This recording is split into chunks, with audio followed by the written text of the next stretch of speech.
بسم الله الرحمن الرحيم، والصلاة والسلام على أشرف خلق الله أجمعين سيدنا محمد وعلى آله وصحبه وسلم. عليك أفضل الصلاة والسلام يا حبيبي يا رسول الله. إن شاء الله بإذن الله النهاردة هنعمل وصفة جميلة جدا، وصفة حلو مش هتاخد وقت خالص معانا وموفرة، فأتمنى بجد تجربوها، وأتمنى لو لسه بتشوفوا القناة لأول مرة تنزلوا تعملوا اشتراك للقناة وتفعلوا زر الجرس للكل عشان كل ما انزل فيديو يوصل لكم، وما تنسوش تحطوا لايك للفيديو. هنا عشان نعمل وصفة الحلو بتاعنا عندنا كيس بسبوسة، من كيس بسبوسة هنعمل صينيتين بسبوسة كبار ما هم الصغيرين.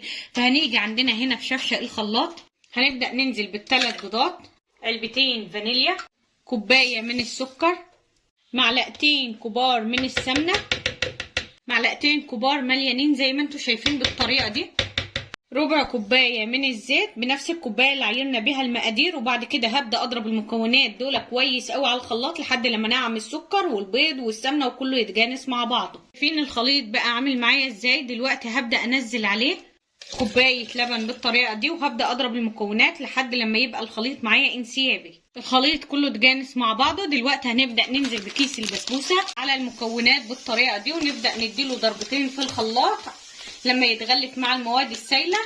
نبدأ على طول نفصل الخلاط.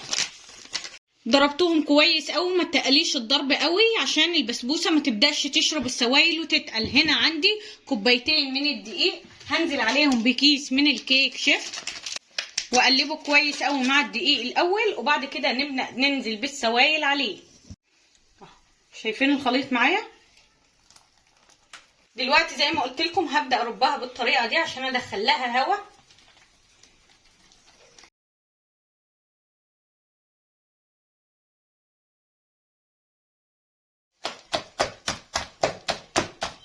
كده بندخل لها هواء. شايفين العجينة معانا كده؟ خلاص هي كده قوامها مظبوط معانا. هنبدأ طبعا نجيب الصينيتين ونبدأ ننزل الخليط بتاعنا فيهم. شايفين الجمال؟ شايفين الخليط معانا؟ هاجي في الصينية التانية بنفس الطريقة. طبعا بنبدأ نقلب الصينية كده عشان نساوي الخليط. شايفين السمك رقيق عشان هي لسه هتزيد في الفرن، فمش عايزينها عالية قوي.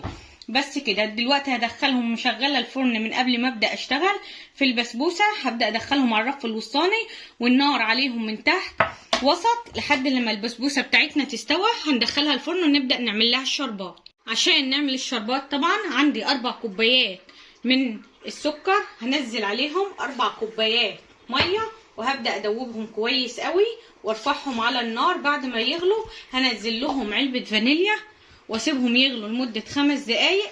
على بال ما تكون هم استووا هتبص تلاقي برضو البسبوسة بتاعتك استوت. بس كده ادوبهم كويس قوي وارفعهم على النار. زي ما انتوا شايفين بدأ يغلي معايا. ببدأ انزل عليه بعلبة الفانيليا وادي لها تقليبة، وبعد كده بسيبها لمدة من 5 ل7 دقايق الشربات معايا يستوي. وفي نفس الوقت بتكون البسبوسة خلاص هنبدأ نفتح عليها الشواية عشان تاخد اللون. البسبوسة بتاعتنا استوت هشة جدا وخفيفة جدا، مخدتش وقت خالص. وعندنا الشربات هنا بصوا سخن. ببدأ انزل بالطريقة دي على البسبوسة على طول. بصوا بتشرب على طول وجميلة جدا. اعملوها بنفس المقادير هتلاقوها مظبوطة معاكم.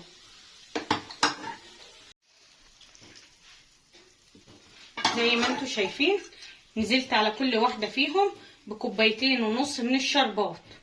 طبعا السكر مع المية عمل كمية. بس كده. طبعا دلوقتي هسيبها تبرد، ولو حسيتها بعد ما بردت محتاجة هرجع ازودها تاني. هسيبها تبرد ونرجع نبدأ نقدمها مع بعض. خلاص البسبوسة معانا او رواني بسبوسة او بسبوسة كيك بردت معانا. هنبدأ نزينها بقى بالطريقة دي.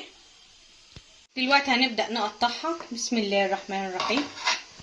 كده زينا الصينيتين زي ما انتوا شايفين. هنبدأ نطلع حتة دلوقتي من الصينية. بسم الله الرحمن الرحيم. تعالوا بقى شوفوا الحتة اللي طلعناها، خفيفة وجميلة جدا بطريقة غير طبيعية والله العظيم مظبوطة. طبعا انا نزلت كمية الشربات كلها بعد ما قفلت الفيديو معاكم. رجعت وزعت كمية الشربات اللي فاضلة على الصينيتين. شايفين بقى الجمال؟ تعالوا بقى بصوا البسبوسة معانا او كيكة البسبوسة. بصوا من تحت عاملة ازاي. شاربة وطعمها جميل جدا. لما تجربوها هتعرفوا النتيجة وهتعرفوا اللي انا بقول عليه. الكيكة هشة جدا وجميلة جدا. بصوا، نصها كيكة ونصها بسبوسة. النص التحتاني بسبوسة زي ما انتوا شايفين لحد هنا، والنص الفوقاني كيك. جميلة جدا وخفيفة جدا وطعمها مظبوط جدا، والتسوية بتاعتها مظبوطة. لما خدت اللون من تحت على طول رحت مشغله لها من فوق، ما بتاخدش وقت خالص في الفرن. فاتمنى بجد تجربوا كيكة البسبوسة او الرواني كيك زي ما بتقولوا عليها. الوصفة اكتر من رائعة. نزلي الشربات سخن والبسبوسة بتاعتنا سخنة، وهما الاتنين هيطلعوا زي العسل. وسيبيها لما تبرد وقطعيها وزينيها بالطريقه اللي انت حباها. فاتمنى بجد تكون وصفتي للنهارده عجبتكم. لو عجبتكم الوصفه لايك وشير وسبسكرايب لقناتنا على اليوتيوب، وصلوا على رسول الله.